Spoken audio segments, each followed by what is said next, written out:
আসসালামু আলাইকুম friends, welcome to my YouTube channel Taslicious kitchen. আপনারা অনেক রকম ভাবেই পুঁই শাকের মিচুরি রান্না করে খেয়ে থাকেন, তবে আজ আমি আপনাদের সাথে শেয়ার করব পুঁই শাকের মিচুরি ভাজা। এই রেসিপিটা বানানো খুবই সহজ আর খেতেও ভীষণ সুস্বাদু। আর একটা কথা, এই পুঁই শাকের মিচুরি বিভিন্ন জায়গায় বিভিন্ন নামে পরিচিত, যেমন পুঁই মিটুলি, পুঁই বীজ, পুঁই ফল ইত্যাদি।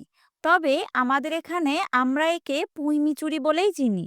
আপনারা একে কি নামে চেনেন কমেন্টে জানাবেন। চলুন তাহলে রেসিপি শুরু করা যাক। প্রথমে আমি পুঁই শাকের মিচুরিগুলো ভালো করে ধুয়ে ছোট ছোট করে কেটে নেব। এই দেখুন, এই রকম সাইজে কাটলেই পারফেক্ট হবে। এরপর আলুগুলোকেও ছোট ছোট করে কেটে নেব। খেয়াল রাখবেন আলু যেন খুব বেশি মোটা বা খুব বেশি পাতলা না হয়। আমি যেভাবে কেটেছি ঠিক সেভাবেই কাটবেন। মিচুরি আর আলু দুটোই কাটা হয়ে গেছে। এবার আমি মিচুরিগুলো খুব ভালো করে ধুয়ে নেব। তারপর আলুগুলোকেও খুব ভালো করে ধুয়ে নেব। এখন একটা কড়াই গরম করে পরিমাণ মতো তেল দিয়ে দেব। তেল গরম হয়ে গেলে এর মধ্যে অল্প করে থেঁতো করা রসুন দিয়ে দিলাম। রসুনটাকে একটু নেড়ে নিয়ে এরপর পেঁয়াজ আর কাঁচা লঙ্কাও দিয়ে দিলাম। পেঁয়াজ আর কাঁচা লঙ্কা হালকা ভাজা হয়ে গেলে এর মধ্যে কেটে রাখা মিচুরি আর আলুগুলো দিয়ে দিতে হবে।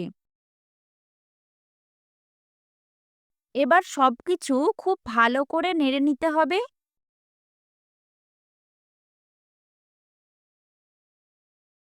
এখন এর মধ্যে পরিমাণ মতো লবণ দিয়ে দিলাম। আবারও ভালো করে নেড়ে নেব যাতে লবণটা সুন্দরভাবে মিশে যায়। এবার এর মধ্যে সামান্য হলুদ গুঁড়ো অ্যাড করছি। আবার ভালো করে নেড়ে চেড়ে নেব। এবার ঢাকনা দিয়ে 1 মিনিটের মতো ঢেকে রাখতে হবে। 1 মিনিট পর পর ঢাকনা খুলে নেড়ে দিতে হবে যাতে নিচে লেগে না যায়। এইভাবে কিছুক্ষণ ঢাকনা খুলে ঢাকনা দিয়ে রান্না করলেই আমাদের পুঁই মিচুরি ভাজা তৈরি হয়ে যাবে। মনে রাখবেন এই রেসিপিতে একদমই পানি ব্যবহার করা যাবে না। দেখুন, আমাদের পুঁই মিচুরি ভাজা রেডি। দেখেই বুঝতে পারছেন কত সুন্দর আর লোভনীয় হয়েছে।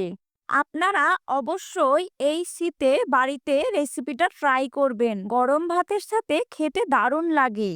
রেসিপিটা ভালো লাগলে অবশ্যই আমার চ্যানেলটি সাবস্ক্রাইব করবেন। ভিডিওতে লাইক, কমেন্ট ও শেয়ার করতে ভুলবেন না। আজকের ভিডিও এখানেই শেষ। আবার দেখা হবে নতুন কোনো রেসিপি নিয়ে। ততক্ষণ পর্যন্ত সুস্থ থাকবেন আর পরিবারের সকলের খেয়াল রাখবেন। Thanks for watching.